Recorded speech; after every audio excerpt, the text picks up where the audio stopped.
Hello there and welcome to a very cold and wintry Sheffield. We got up this morning to temperatures of -7. I think it's warmed up a bit now and it's actually -5. But I've come out on a walk. I'm a little bit breathless because I've just come up a big hill. But what happened was this morning, I felt a little bit, how can I say it, not fed up, just a little bit unmotivated, I think is the word I'm looking for, yeah, unmotivated. Last week I wasn't very well. I was struck down with the nasty cold virus and of course that set me back on my work schedule, so I'm sort of 5 days behind with a lot of things, including launching my first Skillshare class, which I'm a little bit disappointed about, but it's not the end of the world. This is what happens, you know, in life. We get bugs. Oh, a grouse just flew past, oh lovely. So yeah, things hold us up, things happen and we have to make changes. So no, I'm not fed up, I'm just feeling a little bit unmotivated. So my usual trick, as you know by now, is to get myself out, and I'm just doing a short walk this morning and I've come back up to the trig point, which is close to where I live, up the hills, and there's still a fair bit of snow and ice around, so it's really beautiful. I did this walk yesterday with 3 friends and their dogs, and we did the long route round. It took 2 hours, it was amazing. But I just knew by coming back here this morning, it'd give me a little bit of headspace and I'd be able to make sure that next week is super well organised and very well planned, because it's only in the last day or so that I've started to feel properly like myself again. So anyway, here's to getting healthy and getting things done.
This has turned out to be quite an interesting walk. I had some thoughts on the way up to the trig point about why I was feeling so under par this morning and unmotivated.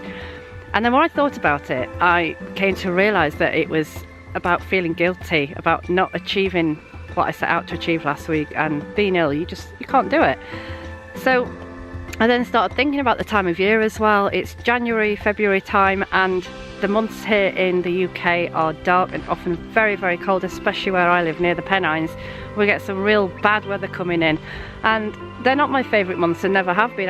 I've struggled in the past with seasonal affective disorder quite badly, but this year I'm managing a lot better. But what I don't want to do is be derailed by the bug I had last week and the fact that I didn't get done what I said I was going to get done. So just a little note to myself really, and anyone else who's sort of found themselves in the same situation, don't feel bad.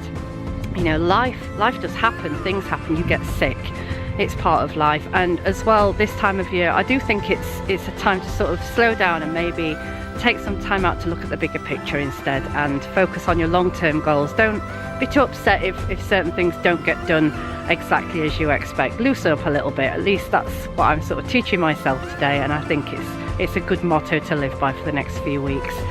So I'm gonna head home now and make a nice hot chocolate, I think, to warm up.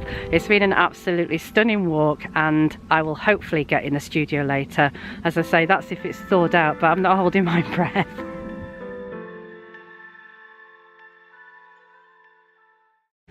So I I made it down the garden despite the cold, but not without a trusty cup of tea, let me tell you. I need something to warm me up. I can feel the cold coming up through the floorboards, but I'm going to give it an hour or so, and that gives me some time to work on this little series of paintings that I'm creating for the Robin's Nest Gallery down south.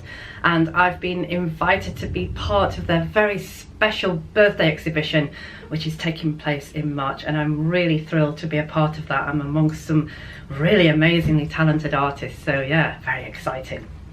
So that's what I'm going to be doing this afternoon. Next week, exciting things are happening as well. I'm off to Birmingham, down to the NEC, to the Spring Fair. And this gives me an opportunity to meet up with two really dear friends of mine. You may have heard of them. The first one is Kate Brazier. She's a very talented artist and illustrator. And Angie Spurgeon, who's an amazing graphic designer. And I've known these girls for years. We met online, which is one of the wonderful things about social media and the internet, is that we all connected about, cool, what, 8, 9, 10 years ago maybe now, and we've all stayed good friends. There's quite a group of us, and when we can, we get together. So we thought this would be a good opportunity to have a catch up and a coffee and a little nosy at what's going on out there in the retail world as well. So I'm looking forward to that. But right now, I'm going to get on with some painting, and I thought I'd show you what I'm working on this afternoon, give you a little peek into that. So yeah, I'm going to crack on. I've got my tea, also a cheeky brownie, why not? So let's get down to some painting. Let's stop faffing about and nattering and get down to business.